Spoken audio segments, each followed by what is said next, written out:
Olá, meu nome é Gustavo, eu sou professor de Geografia, eu pesquiso em Geografia e esse ano eu tive o prazer de defender minha tese de doutorado e eu estou compartilhando agora nesse vídeo com vocês como foi esse processo de pesquisa e os principais resultados na minha pesquisa.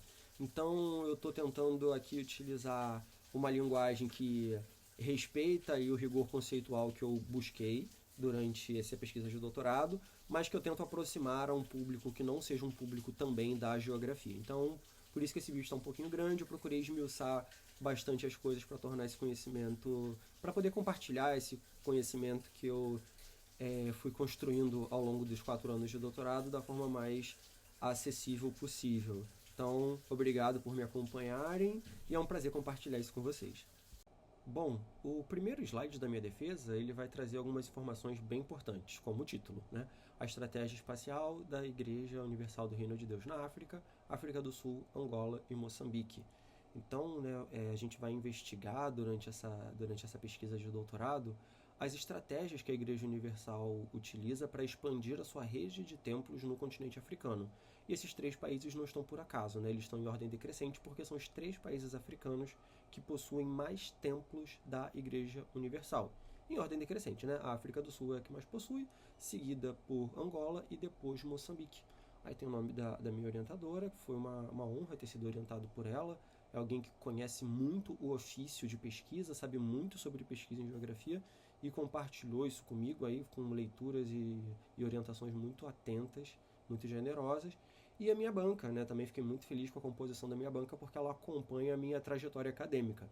Então tem a professora Cristina, que me deu aula na graduação na UF, tem o meu orientador do mestrado, o professor André, da Rural, professor Eli Alves Penha, que é uma bibliografia, ele escreveu um livro que me serviu muito, e também professor do meu programa de pós-graduação na UERJ, e o Ronilson Pacheco, que foi aí alguém que eu tive o privilégio de conhecer agora, que estuda sobre os evangélicos sob uma perspectiva assim muito importante, muito necessária. Bom, como eu estruturei a tese e defini o objeto da minha pesquisa. Toda pesquisa acadêmica ela tem que ter um objeto, afinal de contas, o que eu estou estudando? Então a gente tem que estar pronto durante a pesquisa para responder isso, né? Qual o objeto da sua pesquisa? Então o objeto da minha pesquisa é a expansão territorial da Igreja Universal do Reino de Deus em África, especificamente na África do Sul, Angola e Moçambique, os países onde ela tem mais templos. E eu estruturei a minha tese em 3 capítulos. O primeiro, né, é para falar um pouco sobre a Igreja Universal e sobre suas características que a tornam, como diz aí, né, uma igreja que nasce para ser rede. Além disso, eu busquei aí 3 adjetivos para tratar da Igreja Universal. E eles não foram escolhidos em vão, né? Então ela é uma igreja definitivamente pentecostal.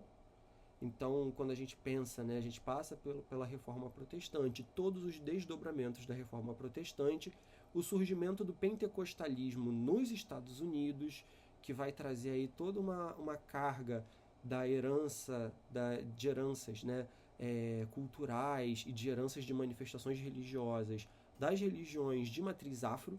Então a gente tem uma espiritualidade das religiões tradicionais africanas sendo expressa, né, dentro do pentecostalismo já no início do século XX, quando ele se manifesta nos Estados Unidos, que vai ser uma participação, né, cultos mais participativos, a gente vai ter uma musicalidade diferente, a gente vai ter uma corporeidade diferente, o uso do corpo, né? Uma vez eu ouvi uma fala do próprio Ronilson Pacheco, onde ele diz que o pentecostalismo ele não prescinde do corpo, então o corpo ele faz parte dessa espiritualidade pentecostal. Ela é uma igreja brasileira e ela é universal, uma igreja nascida no Brasil, no subúrbio carioca, que vai se espalhar pelo mundo inteiro, né, por muitos países do mundo. O capítulo 2 é a Igreja Universal do Reino de Deus no contexto da política externa brasileira para a África.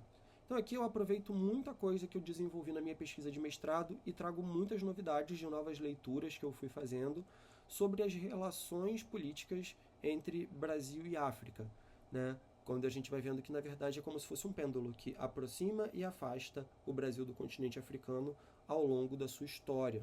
Então, os laços que poderiam ter sido criados entre o Brasil e o continente africano, muitas vezes eles foram desfeitos, o Brasil se afasta e depois se aproxima, mas de uma forma assim que eu posso chamar de tímida.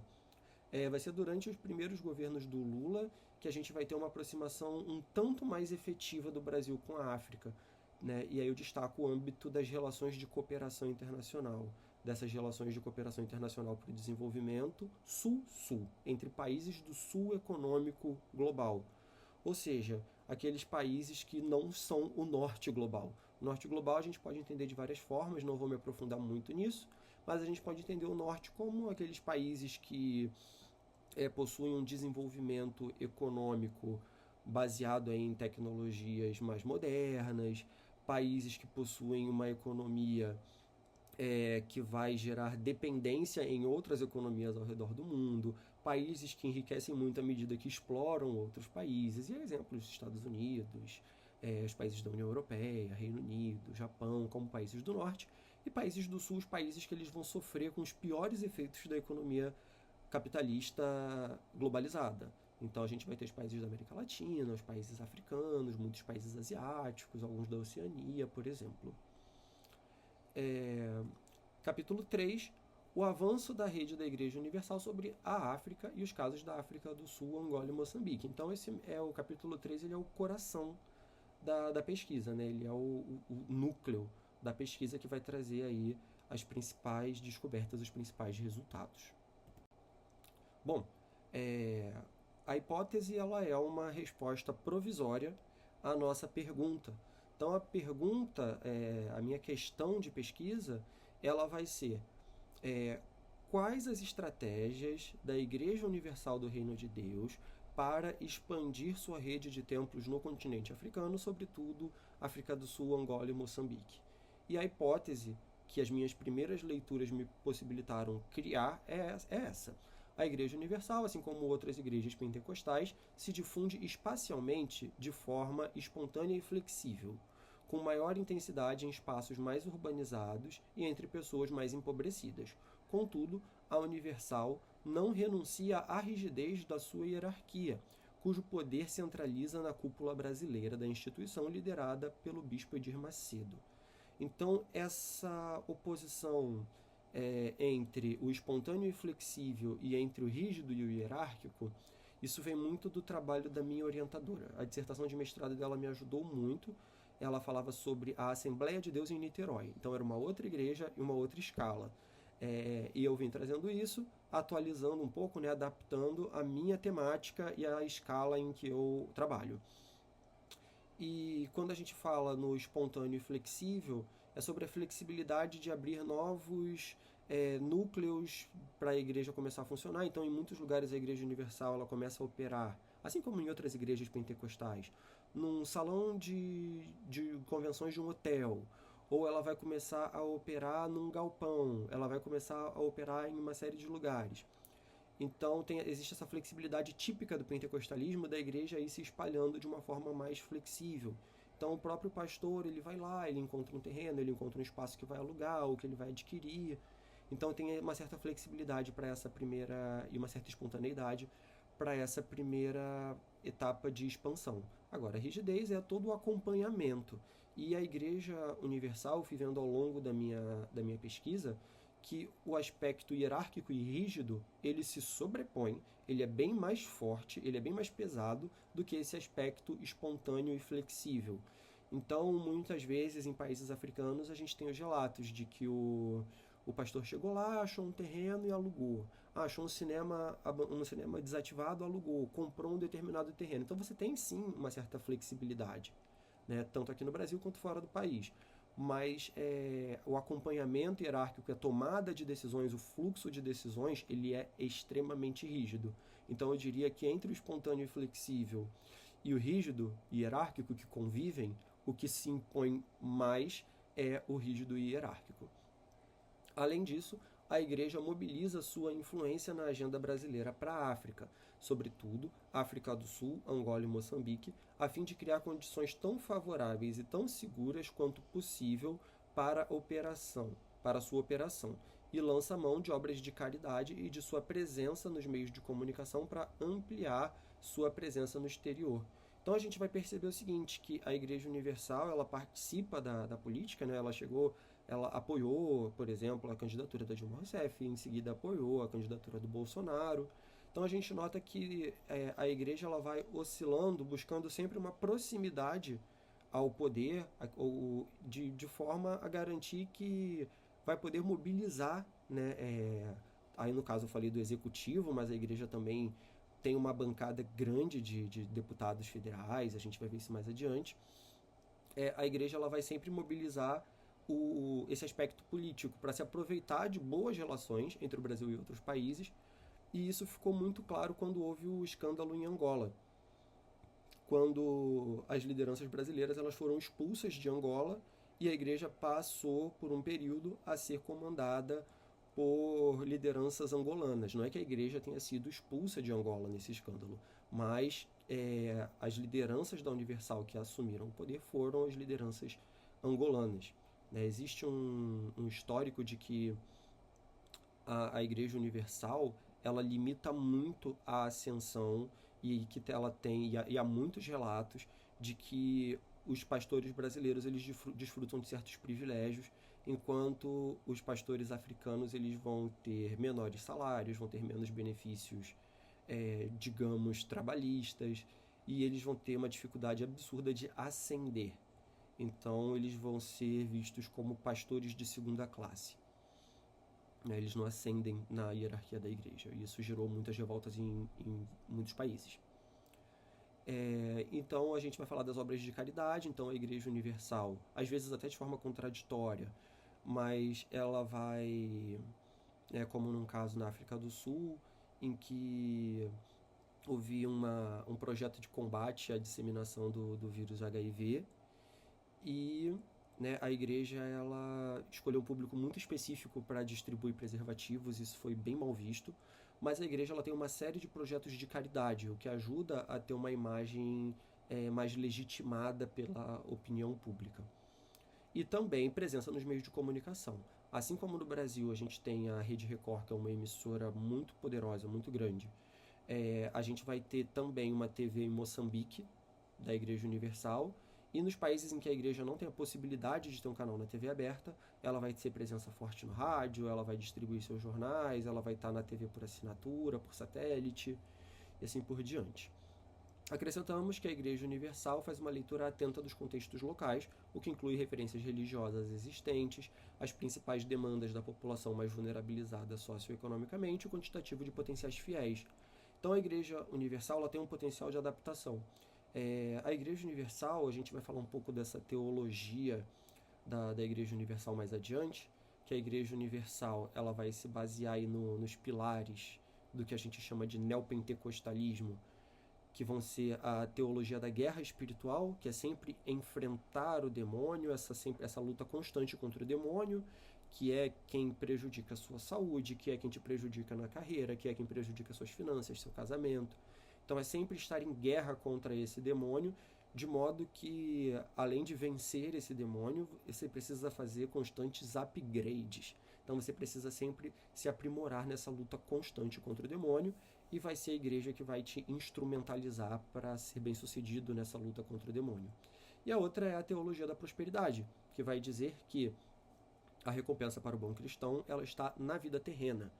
Então a gente tem aquela coisa da Igreja Católica, principalmente mais antiga, né? Fulano passou 20 anos sofrendo em cima de uma cama, ele vai para o céu, onde o sofrimento é uma coisa até bem vista.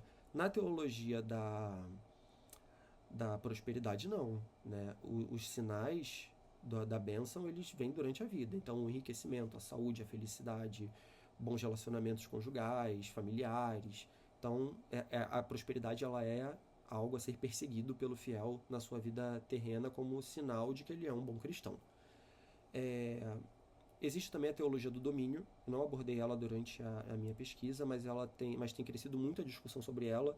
Eu recomendo muito que se pesquise sobre a teologia do domínio. Mas então, essas duas teologias, elas acabam ajudando a gente a enquadrar dentro das igrejas pentecostais a Igreja Universal como uma igreja neopentecostal. Essa nomenclatura neopentecostal ou deuteropentecostalismo, que é a onda do pentecostalismo que vem antes do neopentecostal, ou as igrejas pentecostais de primeira onda, como a Assembleia de Deus. Essas são nomenclaturas que vêm muito do estudo do Paul Freston. elas são nomenclaturas externas à igreja. Você não vai ver um membro da Igreja Universal ou um pastor falando: eu sou neopentecostal, eu frequento uma igreja neopentecostal. Isso tudo está incluso dentro do pentecostalismo. Então, sim, eles se veem como pentecostais, mas neopentecostalismo é uma categoria analítica externa a essas igrejas que a gente usa para facilitar a situar a nossa fala dentro da pesquisa. Por fim, afirmamos que a Igreja Universal do Reino de Deus enfrenta resistências e acusações na África do Sul, em Angola e Moçambique. Então a igreja, assim como houve uma série de escândalos no Brasil, houve uma série de escândalos nesses países onde ela chegou, não só com relação aos pastores, mas como eventos superlotados que acabaram com mortes de fiéis, acusações de uma série de crimes, né? E é nesses eventos que a gente consegue ver o potencial da Igreja Universal de mobilizar os seus fiéis. Então, nessa guerra espiritual, onde tudo que afeta a igreja é o demônio tentando afetar a igreja, a gente vai ver esse potencial de como essa guerra espiritual é internalizada pelos fiéis. Então, quanto mais a igreja é atacada, mais os fiéis devem se unir ao redor da igreja para combater e vencer esse demônio. Assim também como os aliados políticos eles são sempre acionados. No caso da expulsão da Universal de Angola, o vice-presidente do Brasil, então o vice-presidente do Brasil, Hamilton Mourão, que era vice-presidente do Jair Bolsonaro, ele vai à África, ele vai a Angola buscar e intervir em favor da Igreja Universal do Reino de Deus. E aí vem a pergunta: como eu vou comprovar ou tentar comprovar a minha tese? Então eu preciso ter ali um objetivo geral, que ele vai se dividir em objetivos específicos, mas ele é levantar e analisar a rede de templos da Igreja Universal do Reino de Deus no continente africano. Então, endereços, mapear esses endereços e analisar onde eles estão, como é a arquitetura desses templos, buscando entender a estratégia institucional dessa hierarquia tudo muito centralizada da Igreja Universal do Reino de Deus e locacional, como ela vai se distribuir, assim como a atuação dos seus principais dirigentes. A Igreja Universal do Reino de Deus, quando a gente vai pensar nas igrejas evangélicas do Brasil, ela não é a que possui mais fiéis. A que possui mais fiéis é a Assembleia de Deus. A Assembleia de Deus ela é muito superior em número de fiéis do que a Igreja Universal. Depois vem a Congregação Cristã, que também é muito superior, e depois vem a Universal. O que diferencia a Universal dessas outras igrejas é que a Universal ela é extremamente centralizada. Então, tanto a Congregação Cristã quanto a Assembleia de Deus, elas não são tão centralizadas, ou seja, o fluxo de comandos, o fluxo de ordens, o fluxo de poder, ele não é tão direcionado, ele não é tão focado quanto o da Igreja Universal. Além disso, a Igreja Universal ela tem um número grande de que a gente chama de clientela flutuante, que são aquelas pessoas que não são os fiéis da Universal, mas que vão à Universal em busca de solucionar alguma aflição, algum problema que esteja passando, e que fazem parte de alguma campanha da Universal com objetivos mais específicos. Ou seja, são pessoas que estão na igreja, são pessoas que contribuem financeiramente para a igreja, que enchem os templos, mas que não entram para esse número de contagem do IBGE quando perguntam qual é a sua igreja. Bom, fundamentação teórica. Em geografia é sempre importante a gente saber qual conceito a gente vai utilizar. E não foi uma escolha simples, né? Eu achava que seria a territorialização, a Igreja Universal que se territorializa no continente africano. Mas depois de alguma leitura, eu considerei o conceito de rede mais apropriado. Então eu trouxe essas citações aqui que ajudam um pouco, que eu fui retirar lá da minha tese, né, fazendo referência a autores já consagrados. Então a gente tem, né, que os templos eles são os nós da rede que a Igreja Universal expande nacional e internacionalmente. Eles são os lugares de conexão, de poder e de referência, né, da Leila Cristina Dias. Então a gente entende como uma rede de templos. Então essa rede ela vai ser uma rede de circulação de uma mensagem, a rede de circulação de uma narrativa dessa igreja, mas também uma rede de comandos, o que vai ser feito com as empresas da Universal, com a TV da Universal, com os outros meios de comunicação da Universal, com o partido da Igreja Universal, republicanos, quais são os fluxos de investimento em compras de terrenos, em construção de templos, de arrecadação de dízimos, de arrecadação de ofertas. Então a gente entende o templo como algo, né, seria muito difícil estudar todos esses aspectos da Igreja Universal, então o meu foco na pesquisa foi nos templos. Então a espacialização principalmente dos templos, dessa rede de templo, porque o templo ele é esse lugar, são os pontos, são os nós dessa rede, onde esses fluxos se encontram, para onde eles vão, de onde eles saem. Então eles são esses lugares de conexão, são esses lugares de poder e de referência. No livro do Hafestânia, no clássico lá na Geografia por uma Geografia do Poder, ao refletir sobre a relação entre redes e territórios, ele afirma que o poder constrói malhas nas superfícies do sistema territorial para delimitar seus campos operatórios. Então, né, as redes são justamente essas malhas, esses fluxos que vão se encontrar em determinados pontos. E Milton Santos, a gente vai ter, né, na natureza do espaço, afirma que através das redes técnicas, atores longínquos, ou seja, às vezes desde o Brasil, fazem repercutir instantaneamente e imperativamente, uma rede muito hierárquica, né, muito rígida, como a gente já falou, seus discursos, suas obras e normas sobre lugares distantes. Para Santos, tais redes são os mais eficazes transmissores do processo de globalização a que assistimos. E além, então, uma vez determinada ali essa base conceitual, eu fui em busca, né, de um aporte teórico. Então, dentro da produção sobre a Igreja Universal do Reino de Deus em Geografia, tem pouquíssima coisa, pelo menos tinha até o momento em que eu escrevi a pesquisa. Então, tem um artigo que eu publiquei com a minha orientadora em 2020, tem uma tese de doutorado, Araújo, aí, que fala sobre a Igreja Universal no Brasil.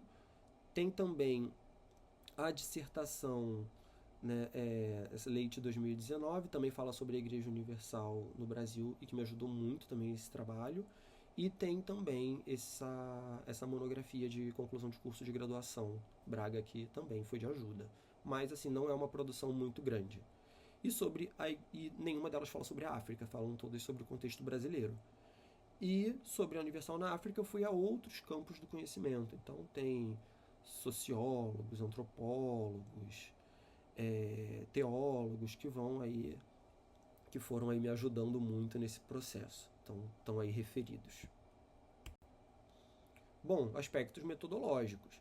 Então, eu fui a fontes. Quais foram minhas fontes, né?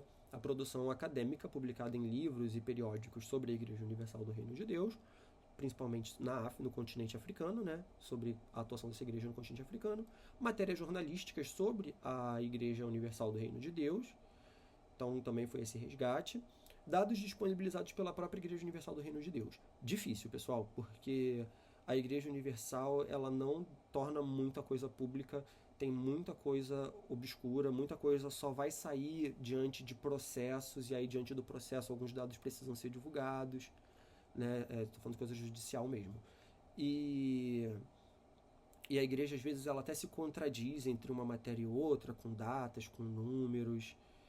E, assim, onde eu consegui, e a fonte que eu escolhi para espacializar os templos da Igreja Universal, seja no Brasil, seja na África, foi um blog mantido pela Igreja Universal, que é o Universal Endereços. Dados oficiais de recenseamentos do Brasil, da África do Sul, Angola e Moçambique, até para descobrir o perfil desses espaços onde a rede mais concentra templos e de outros onde a igreja vai concentrar menos templos. E dados de organismos internacionais como a ONU. E aí, como eu organizei tudo aquilo que eu aprendi dessas fontes? Traçando reflexões, também construindo mapas, tabelas, gráficos e esquemas a fim de organizar essa informação adquirida via fontes. Vamos então aos resultados e discussões da minha pesquisa. Então, a gente situa a Igreja de Edir Macedo, né, a Igreja Universal do Reino de Deus, no pentecostalismo. É uma igreja pentecostal, definitivamente. Chegamos à conclusão de que, no espectro pentecostal brasileiro, a Igreja Universal apresenta destacado caráter neopentecostal, sobretudo devido à propagação da teologia da prosperidade e da guerra espiritual. Então, foi ali, né, a partir das leituras, que a gente foi percebendo como a Igreja Universal se enquadra no neopentecostalismo. O que é uma coisa que já até faz parte do senso comum, né? A igreja é uma igreja neopentecostal.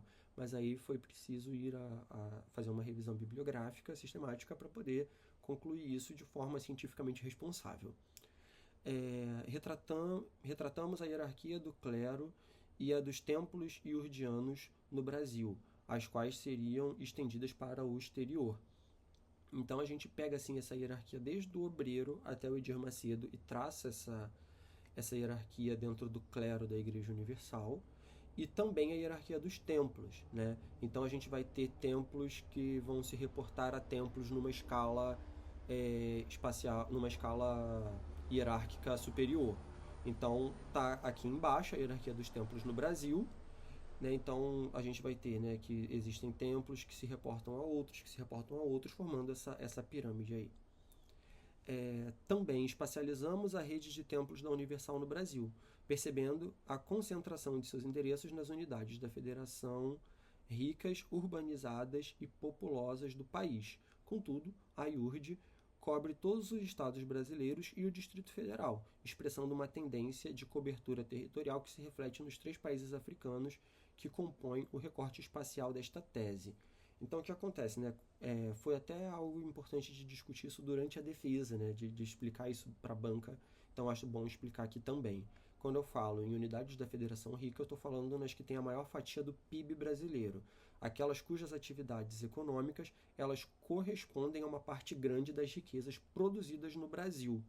Então, isso não está contradizendo o fato da igreja ela ter entre seus fiéis, isso também foi pego de dados, foi apreendido diante de dados, pesquisados aí em uma série de publicações, que a Igreja Universal ela é mais popular entre as camadas mais pobres da população. Contudo, né, são esses pobres que estão nos estados e nas cidades mais ricas do país. São essas pessoas que estão diante aí desse contraste de viver em estados como Rio de Janeiro, São Paulo, e estar vivendo numa situação de dificuldade, numa situação de vulnerabilidade econômica dentro dos estados mais ricos do Brasil. Mais urbanizados, a Igreja Universal ela tem um caráter muito urbano, de ter muito mais templos em grandes cidades do que no interior, e mais populosos do país. Mas a gente vê que mesmo em estados menos populosos, que produzem uma fatia menor da riqueza produzida no Brasil, tem um PIB, né, menor, e menos urbanizadas, a igreja sempre está presente. Então ela quer cobrir todos, mesmo que de forma desigual, ela cobre todo o território. E a gente vai ver isso também nos países africanos que a gente estudou mais a fundo, África do Sul, Angola e Moçambique. Ela vai se concentrar a maior parte dos seus templos dentro da província que ela é a mais rica, a mais populosa e a mais urbanizada, né? Nas menos ela vai ter um número menor de templos, mas ela vai ter em todas as províncias, nem que seja um número muito pequenininho de templos. Concluímos que a Igreja Universal apoia a expansão de sua rede de templos no Brasil e no exterior, com forte investimento em comunicação, seja via TV, jornal, rádio. A Igreja Universal também mantém investimentos em negócios diversificados. Então, a Igreja Universal ela possui uma série de empresas ligadas a ela. Algumas que vão servir à própria igreja, como empresas de segurança, por exemplo, de turismo, e uma série de outras, assim, é bem diversificado. São bem diversificados os negócios da Igreja Universal. Uma fonte bem importante para quem quer esse raio-x das empresas da Igreja Universal é o trabalho do Gilberto Nascimento, que ele está entre as minhas referências. É um livro muito bom, muito bom. Destacamos as estratégias eleitorais adotadas no Brasil a fim de garantir o maior número possível de representantes eleitos e mantê-los dependentes do apoio eleitoral iurdiano. A criação e atuação do Partido Republicanos é mais um destaque da articulação política da Universal. A participação na Frente Parlamentar Evangélica e o apoio a eleições presidenciais também compõem o modus operandi político da Igreja Universal. Então, a Igreja Universal ela sempre buscou ter representantes eleitos. Então, a gente vê aí desde da Constituinte, a Igreja Universal, né? A Igreja Universal ela vai surgindo nos anos 70, mas desde a Constituinte ela busca ser uma presença dentro da política eleitoral. Então, a gente vai percebendo que a igreja ela vai refinando suas estratégias de modo a garantir o maior número possível de seus apoiados nas eleições. E geralmente apoiando pessoas que não têm muita expressividade nem muita história na política. Por quê? Porque essa pessoa fica dependente de, né, seguir a cartilha da Igreja Universal se ela quer ser reeleita. Óbvio que existem nomes como Marcelo Crivella que construíram já uma carreira desde o início ligada à Igreja Universal, mas a gente vai ter entre a maior parte dos políticos apoiados pela Universal pessoas que dependem do apoio da Igreja Universal para se reeleger. Isso aí vem de um artigo da Iri Pedro Ouro, impressionante também, que está nas minhas referências. a igreja tem um partido próprio, o Republicanos, que é o braço político da Igreja Universal, e ela também sempre manifesta ali seu apoio em eleições presidenciais. Bom, aqui também eu tracei esse esquema da hierarquia global dos templos, que se assemelha à hierarquia brasileira, tirando que, né, a sede nacional brasileira ela também é a sede mundial da Igreja Universal. E também esse levantamento dentro das eleições de 2018, né, então mostrando aí os deputados federais evangélicos eleitos. Então a maior parte são da Assembleia de Deus, que é uma igreja que tem um número gigantescamente maior do que a Igreja Universal de fiéis, e em seguida logo vem a Igreja Universal do Reino de Deus. O que é importante a gente ter em mente é que proporcionalmente ao número de fiéis, a Universal tem mais deputados federais eleitos do que a Assembleia de Deus. Em números absolutos, a Assembleia de Deus tem. Mas se a gente vai fazer uma regra de 3 com o número de fiéis, proporcionalmente a Igreja Universal tem um número maior. Ela está mais representada do que a Assembleia de Deus, proporcionalmente ao número de fiéis. E além disso, né, como eu disse, a Assembleia de Deus ela tem uma certa dispersão de lideranças, e a Igreja Universal ela é extremamente hierárquica e o poder centralizado nas mãos da cúpula liderada pelo Edir Macedo. Então, o que esses deputados eleitos pela Igreja Universal têm o potencial são potencialmente mais manipuláveis pelo Edir Macedo, também é algo que merece destaque. Então, esse segundo lugar, ele não deve levar a gente a acreditar num poder reduzido da Igreja Universal, não. Bom, indo aos demais resultados, a gente tem aí nesses dois gráficos, né, mostrando numa divisão aí de continentes e regiões, excetuando o Brasil, tirando o Brasil da jogada, né, o Brasil tem mais de 7.000 templos da Igreja Universal, a gente tem a África como a maior presença da Igreja Universal no exterior. Seguida de pertinho pela América do Sul, sem o Brasil, né? Com o Brasil iria muito mais adiante. Então a Igreja Universal ela vai ter pouco menos de 1.100 templos no continente africano e um pouquinho menos do que isso nos nossos vizinhos aqui da América do Sul. A América do Norte em terceiro lugar, seguido pela Europa, América Central, Ásia e Oceania. E o ranking de países, tirando o Brasil, mais uma vez, a gente tem a Argentina como o país que mais possui templos, passando um pouquinho dos 400, seguido pelos Estados Unidos, com quase 400, e o terceiro lugar mundial é a África do Sul, está no continente africano.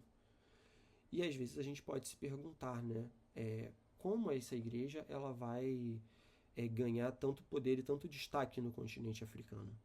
Então, uma das explicações ela vai vir de um investimento da Igreja Universal entre todas as aspas, porque essa afirmação é horrível, mas é uma afirmação que ela vem de lideranças da Igreja Universal. Então, eu discordo do que eu vou falar, mas sobre uma importância de evangelizar na terra da feitiçaria.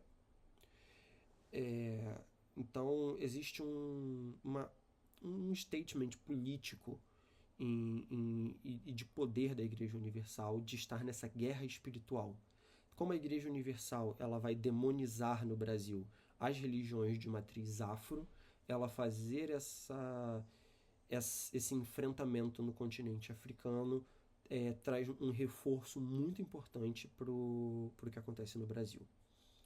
Outra coisa vai ser também as realidades de desigualdades sociais e de vulnerabilidade relativamente semelhantes às do Brasil, e também uma familiaridade tanto com as religiões tradicionais africanas, das quais a Igreja Universal fez uma leitura atenta. Então, o demônio enfrentado aqui no Brasil, ele não é o mesmo demônio enfrentado na África do Sul, não é o mesmo demônio enfrentado em outros países. Então, quando a igreja ela vai fazer esse enfrentamento às referências religiosas locais, ela soube fazer uma leitura muito boa no continente africano e encontra essa população que vive em países que eles estão passando por um processo que o Brasil já passou, um processo de crescimento econômico, um processo de inserção, de uma luta por um espaço dentro da economia global, que o Brasil, obviamente, não alcançou um espaço ideal, mas um espaço que o Brasil já alcançou e que esses países querem alcançar. A Igreja Universal ela chega na África do Sul, em Angola e Moçambique no início dos anos 90, com esses países saindo de guerras civis sangrentas, né? A África do Sul, especificamente, saindo ali, vendo o desmantelamento do apartheid. Então, os países saindo de realidades muito duras e visando ali uma inserção dentro de um mundo globalizado. E a Igreja Universal ela faz essa leitura de inserção dentro de um capitalismo globalizado, à medida em que ela valoriza a prosperidade, em que ela promete a prosperidade econômica, a saúde, a felicidade conjugal. Então nós podemos observar também essa característica no continente africano que favoreceu essa expansão de templos, né, por lá. E não abordei isso tão diretamente na minha tese, mas o pentecostalismo tem raízes africanas. Então, existem as igrejas cristãs iniciadas na África, que elas vão ser igrejas onde os africanos eles vão falar assim: o cristianismo não precisa ser uma coisa branca e colonizadora, a gente pode fazer o nosso cristianismo. Então, já existe uma diversidade de cristianismo, de igrejas no continente africano que favorece também a assimilação de novas. E o pentecostalismo ele tem na sua origem, no seu DNA, algo que é herdado de uma espiritualidade das religiões tradicionais da África. Bom, retomando a parte textual, no caso africano, destacamos a carta escrita pelo então presidente Jair Bolsonaro e a visita do então vice-presidente Hamilton Mourão e do então ministro das Relações Exteriores Ernesto Araújo para interceder a respeito da crise em Angola a favor da Igreja de Edir Macedo, assim como merece relevo a indicação do bispo licenciado Marcelo Crivella para a Embaixada Brasileira na África do Sul, ainda que não tenha sido correspondida pelo então presidente sul-africano. Quanto às estratégias empreendidas no continente africano, com destaque para a África do Sul, Angola e Moçambique, há uma série delas que coincidem entre os três casos, e não raro em outras partes da África e no restante dos países onde a Universal opera. Então vamos às tais estratégias. A começar pelo fato da Universal não se associar com nenhuma outra denominação para entrar nos países que estudamos, preservando a independência e a autonomia. A apropriação e ressignificação de símbolos e ritos de outras religiões também ocorre na porção africana da rede de templos da Igreja Universal do Reino de Deus. A Igreja Universal do Reino de Deus construiu no continente africano um robusto aparato midiático, análogo ao que empreende no Brasil. A caridade é uma das formas que a Igreja Universal do Reino de Deus encontra para construir e reconstruir a sua reputação. Podemos afirmar que a evangelizar no continente associado pelo racismo religioso difundido no Brasil à feitiçaria e a religiões demoníacas fortalece a marca da Igreja Universal aqui no Brasil também. Ou seja, essa narrativa, por mais prejudicial que seja, ela fornece a Igreja Universal, ela favorece os interesses da Igreja Universal também aqui no Brasil, o que é especialmente preocupante. Bom, nos próximos resultados a gente tem os mapas que construímos, né? E aí eu agradeço muito meu amigo Pedro, que me ajudou com a parte cartográfica da coisa, né? A espacializar esses dados aí em mapas que ele fez de uma forma tão bonita, assim, tão visualmente elegante. Então, os dados que levantamos para essa tese permitem inferir a organização territorial da rede de templos da Igreja Universal do Reino de Deus na África do Sul, em Angola e Moçambique. Mas vamos notar, aí a gente tendo o continente africano em destaque, que a Igreja Universal do Reino de Deus ela vai se destacar na África subsaariana, né? Na porção setentrional, na porção mais norte da África, a gente tem muitos países sem templos, né? Nessa África mais islâmica do que a África subsaariana. O padrão se repete nesses três países que compõem o recorte espacial da presente pesquisa. Percebe-se a concentração de igrejas num centro irradiador, a partir do qual são difundidos templos para as demais províncias. Nesse aspecto é interessante, é muito importante falar que não é possível fazer uma série temporal da expansão da Igreja Universal, porque a Igreja não fornece esses dados. Então a gente encontra, por exemplo, uma matéria no site da Universal que fala que igreja a primeira igreja universal fundada em Angola foi em Luanda. A gente sabe que Luanda é a província que tem mais igrejas universais na África. Então a gente, né, vai concluir daí que Luanda é um centro irradiador. Mas a gente não tem uma série temporal, isso não é oferecido para a gente. Eu cheguei a ver no início da pesquisa e no final a variação. É uma variação pequena, mas que eu acredito que uma pesquisa feita ao longo de anos, de mais anos, ela poderia realmente trazer para a gente essa dinâmica, o que não é possível numa pesquisa de prazo mais curto. Né? Sem contar que durante o doutorado você tem todo um período de cursar disciplinas, todo um período de definir, redefinir sua hipótese, sua metodologia. Então a gente não tem um tempo significativo para ver uma variação espacial ao longo do tempo. Então, o centro irradiador é posicionado num espaço concentrador de população e riqueza, assim como no Brasil, onde se encontram os maiores centros urbanos de cada país. Contudo, a Igreja Universal do Reino de Deus garante presença em todas as províncias da África do Sul, de Angola e de Moçambique, mesmo que com forte disparidade de cobertura, ou seja, com uma província mais rica concentrando muitas e outras províncias com um número bem pequenininho de igrejas.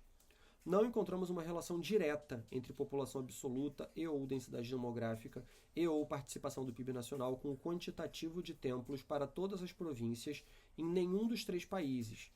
A relação sempre ocorre diretamente na primeira província com mais templos, salvo o caso moçambicano, por suas especificidades censitárias, mas não necessariamente para as demais. O que acontece? A província que é mais rica, concentra mais população e é mais urbanizada, nos três países, vai ser a província que concentra mais templos da Igreja Universal. Mas isso não quer dizer que a segunda mais rica, ou que a segunda mais populosa, ou que a segunda segunda mais urbanizada vai concentrar o segundo maior número de templos. Essa relação só é direta na província mais rica, populosa e urbanizada. Mas isso não vai ser uma relação direta nas demais. Ou seja, não necessariamente a segunda província mais rica é a que possui o segundo maior número de templos, ou a terceira província mais populosa é a que tem o terceiro maior número de templos, ou a quarta província mais urbanizada a que possui o quarto maior número de templos. Essa correspondência não existe, só existe para a primeira mais rica, populosa e urbanizada. Bom, e aí indo para uma parte de país a país dos que nós pesquisamos, começando pela África do Sul, aqui a gente tem um mapa com a distribuição das províncias e do número de templos, e a gente vai encontrar, né, aqui justamente uma correspondência. Então a gente vai ter aqui, ó, a província que tem o maior número de templos, ela vai ser a mais populosa, com a maior densidade demográfica e com a maior fatia do PIB. E um número muito maior do que a que está em segundo lugar. Agora, a gente não vai ter a mesma correspondência para as províncias seguintes.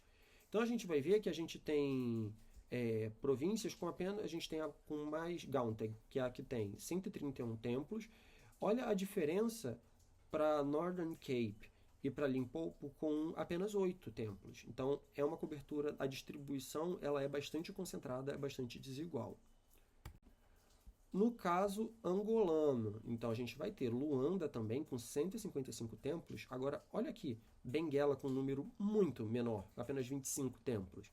E aí, mais uma vez, Luanda vai ser a mais populosa, a mais urbanizada, né? Aqui usando o dado de população urbana, e também com maior densidade demográfica. Então, a gente nota a correspondência, mais uma vez, na primeira província com mais templos, mas isso não necessariamente vai se concretizar nas demais. Então a gente também tem aqui, né, um mapa com essa distribuição espacial. Então notemos, né, enquanto a gente tem uma província com 155 templos, a gente tem outra, o Ige no caso, assim como Moxico e Bié, com apenas 2 templos cada uma. Então é uma cobertura muito pequena. Até se a gente for perceber a dimensão, né, o tamanho, a área dessas províncias. Então é uma cobertura muito pequena, mas é uma forma que a Igreja Universal ela possui de ser presença, de cobrir todas as províncias. E, né, no caso moçambicano, o que a gente vai ver?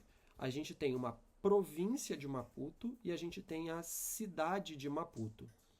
Então a cidade ela é muito pequenininha, ela é difícil até de ver aqui no mapa, tá nessa pontinha aqui, ó. Ela é até difícil de ver no mapa e ela é onde tem a maior quantidade de templos. Agora, quando a gente vai pensar em percentual de PIB, em população, já não vai ser a mesma coisa, porque também é uma cidade, não é uma província, então não tem o mesmo porte. Mas ainda assim, a gente está comparando uma cidade com uma província inteira. E olha aqui, ó, o percentual do PIB está bem pertinho. Então, proporcionalmente, a gente tem essa questão censitária, mas fazendo a devida análise, a gente vê que a tendência se mantém sim, né? Da gente ter mais templos no espaço que é mais urbanizado e que proporcionalmente vai ter uma maior participação no PIB. Bom, considerações finais. A gente confirma a nossa hipótese de que a Igreja Universal, assim como outras igrejas pentecostais, conciliou uma difusão espacial espontânea e flexível com a rigidez hierárquica que centraliza o poder na cúpula brasileira da instituição liderada por Edir Macedo. E aqui é importante dizer, né? Então, ela é nesse sentido dos pastores que são enviados como missionários, deles escolherem com uma certa liberdade o cinema desativado que eles vão alugar, ou um galpão, ou um salão de hotel. Mas, assim, a característica de centralização, de rigidez, de regime hierárquico rígido mesmo, ele é muito mais forte do que essa espontaneidade, essa flexibilidade. Essa flexibilidade, ela realmente a gente vai enxergar com maior ênfase em igrejas como a Assembleia de Deus, por exemplo, que às vezes você vai ter uma célula se formando na varanda, na sala da casa de um fiel e aquilo pode se tornar uma igreja futuramente. A Universal, ela é menos espontânea e flexível do que outras igrejas e mais rígida e hierárquica. Então, se eu vou comparar isso com o trabalho da minha orientadora, o que eu vou ter? A gente vai ver espontaneidade e flexibilidade e a gente vai ver rigidez e hierarquia nos dois casos. Só que a Universal, em termos de flexibilidade, ela vai ser menos flexível e espontânea, só um pouquinho, e a gente vai ver ela sendo mais rígida e hierárquica. Isso é importante ressaltar.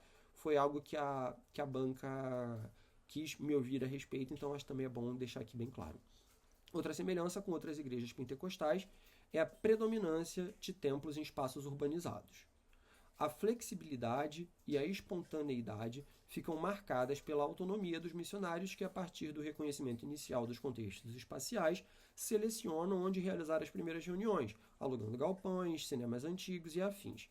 A rigidez reside no acompanhamento da dinâmica de cada igreja, nas decisões concernentes a arrecadação e destinação de dízimos e ofertas, a gestão e remanejamento de pastores e na garantia da unidade discursiva em torno da teologia da prosperidade e da teologia da guerra espiritual.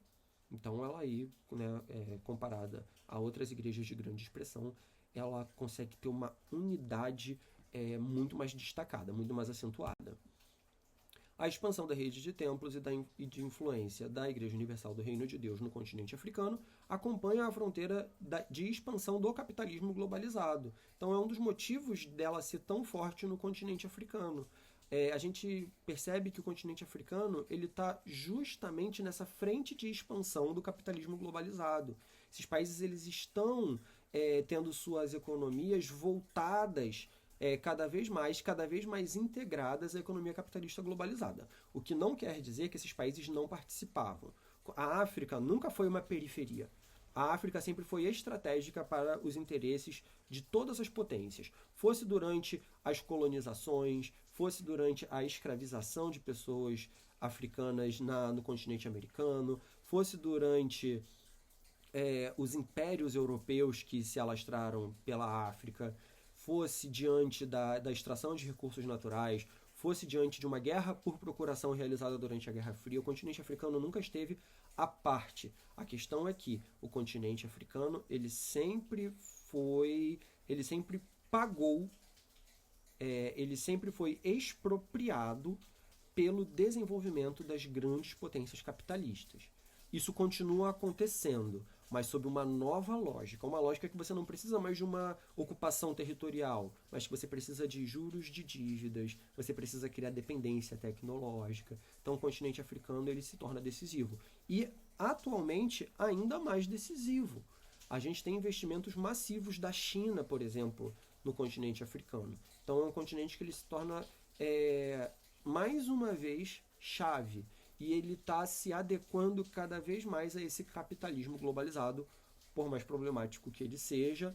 Então, por ser essa fronteira, uma igreja que se adapta tão bem ao consumismo, que se adapta tão bem ao discurso do capitalista, do individualismo, o discurso capitalista atual, né, dessa atual fase de expansão do capitalismo, que é individualista, que é consumista. Então essa teologia da prosperidade e essa teologia da guerra espiritual, elas têm tudo a ver com essa lógica. Os relatos que eu li sobre Angola falam de encontros sobre prosperidade financeira que se assemelham a sessões de coach.